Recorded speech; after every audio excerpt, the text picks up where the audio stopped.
অত্যন্ত বেদনাদায়ক খবর যে আজ ভোরে আমাদের ত্রিপুরা বিধানসভার মাননীয় অধ্যক্ষ বিশ্ববন্ধু সেন মহোদয়, যিনি এই মাসখানেক আগে এই ট্রেনে চড়ার সময়তে এই ধর্মনগর যাওয়ার পথে হঠাৎ অসুস্থ হয়ে সেখানে ডলে পড়েছিলেন। তারপর এখান থেকে উন্নত চিকিৎসার জন্য তাকে ব্যাঙ্গালোরে নেওয়া হয়েছে।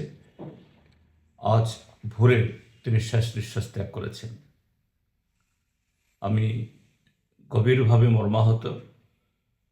আমার ব্যক্তিগত তরফ থেকে, আমাদের সিপিআইএম দলের সমস্ত বিধায়কদের তরফ থেকে এবং আমাদের পার্টি ভারতের কমিউনিস্ট পার্টির মার্ক্সবাদীর তরফ থেকেও তার স্মৃতির প্রতি গভীর শ্রদ্ধা জ্ঞাপন করছি।